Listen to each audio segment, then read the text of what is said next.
स्वागत है दोस्तों और डीबीएमएस की आपकी लेक्चर सीरीज में। तो आज हम डिस्कस करने जा रहे हैं फंक्शनल डिपेंडेंसी इन डीबीएमएस।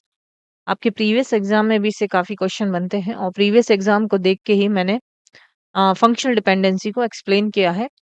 तो स्टार्ट करते हैं दोस्तों आज के हमारे टॉपिक के साथ। फंक्शनल डिपेंडेंसी इन डीबीएमएस, इसका अर्थ क्या होता है?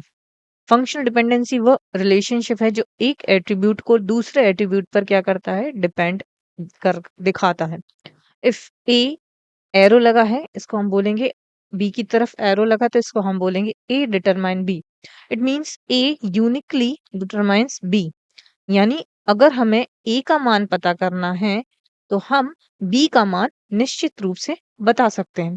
जैसे मैथ्स में आपने देखा होगा कि x is equal to y square plus 2। तो अगर हमें x की वैल्यू निकालना है तो हम y की वैल्यू बता सकते हैं कि y में हम क्या पुट करेंगे तो हम x का मान निकाल सकते हैं। अब हम यहाँ एग्जाम्पल के तौर पे देखेंगे, रोल नंबर किसको डिटरमाइन कर रहा है?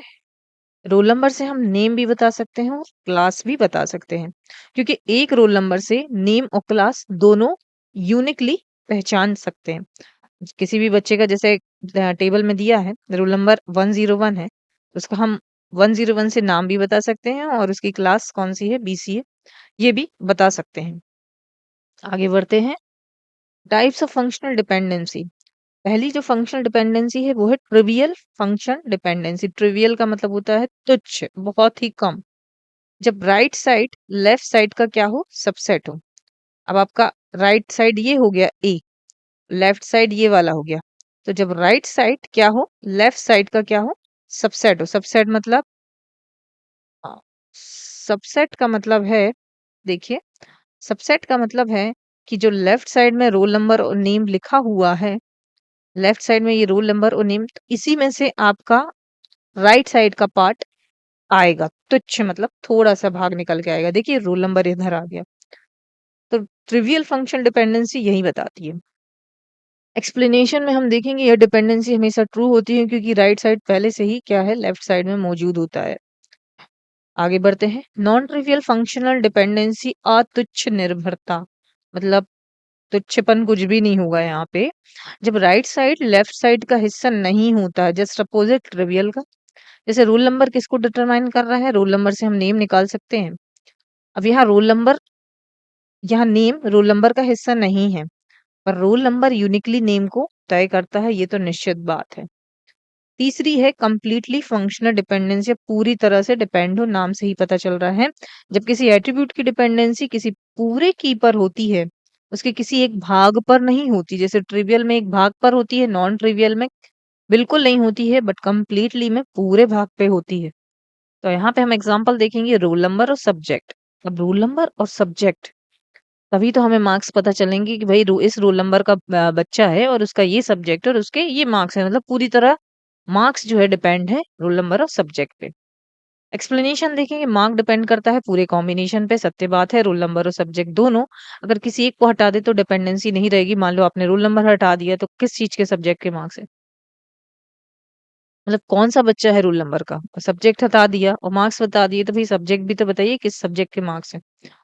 फोर्थ है पार्शियली। पार्शियली मतलब आंशिक, थोड़े थोड़ी सी आंशिक तौर पे। जब कोई नॉन की एट्रीब्यूट कंपोजिट की के किसी एक भाग पर निर्भर हो। कंपोजिट की मतलब कॉम्बिनेशन। एग्जाम्पल देखेंगे हम, रोल नंबर सब्जेक्ट किसको डिटरमाइन कर रहा है, स्टूडेंट के नेम को। अब क्या पता चल रहा है इससे, एक्सप्लेनेशन में हम देखेंगे, हाँ स्टूडेंट नेम केवल रोल नंबर पर डिपेंड करता है। सत्य बात है, अगर हम रोल नंबर से हम स्टूडेंट का नेम पता कर सकते हैं, क्योंकि आंशिक है। सब्जेक्ट की हमें जरूरत ही नहीं स्टूडेंट नाम निकालने के लिए, हम तो रोल नंबर से ही कुछ भाग लेके स्टूडेंट का नाम निकाल सकते हैं। ये आंशिक बता रहा है, पूरे नंबर और सब्जेक्ट पर नहीं, इसलिए पार्शियल डिपेंडेंट है। ये स्टूडेंट नेम जरूरी नहीं है सब्जेक्ट देख के हम स्टूडेंट नेम, ये तो हो ही नहीं सकता। आंशिक मतलब रोल नंबर बस लेंगे और स्टूडेंट नेम आ जाएगा। आगे बढ़ते हैं, फिफ्थ है ट्रांजिटिव फंक्शनल डिपेंडेंसी। ट्रांजिटिव मतलब होता है संकेत देना।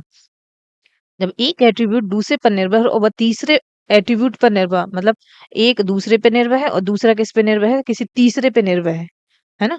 तो ये क्या होता है, जैसे बच्चे मदर पे निर्भर होते हैं और मदर किस पे होती है? अपने हस्बैंड मतलब जिसका हस्बैंड होता है उस पे निर्भर होती है। तो एक से दूसरी डिपेंडेंसी होती है। हम देखेंगे रोल नंबर किस पे डिटरमाइन कर रहा है? नेम को। नेम किसको बता रहा है? जब रोल नंबर से हम नाम निकालेंगे और नाम से बच्चे का एड्रेस पता करेंगे।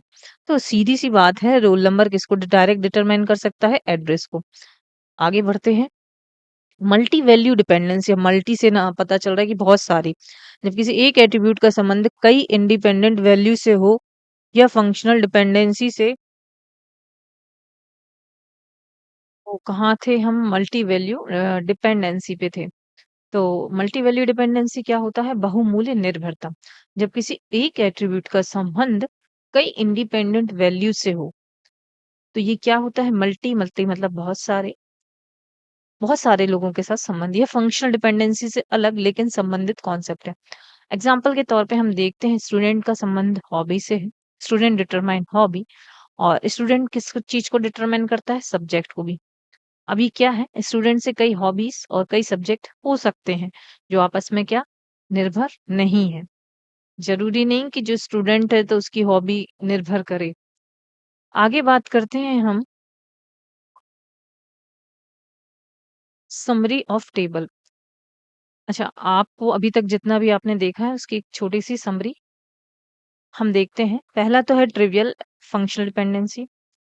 आपने अभी डिटेल में पढ़ा है। आप याद रखने के लिए ये टेबल याद कर सकते हैं। एग्जाम में आपके बहुत काम आएगी। लास्ट में हम देखेंगे यूज इन नॉर्मलाइजेशन। नॉर्मलाइजेशन में क्या यूज होता है? फंक्शनल डिपेंडेंसी का प्रयोग first normal form, second normal form, third normal form और बीसीएनएफ में किया जाता है ताकि डेटा की रिडंडेंसी अर्थात डुप्लीकेसी कम हो और डेटा की इंटीग्रिटी बनी रहे। तो आज के टॉपिक में बस इतना ही। मिलते हैं नेक्स्ट वीडियो में। तब तक के लिए बाय।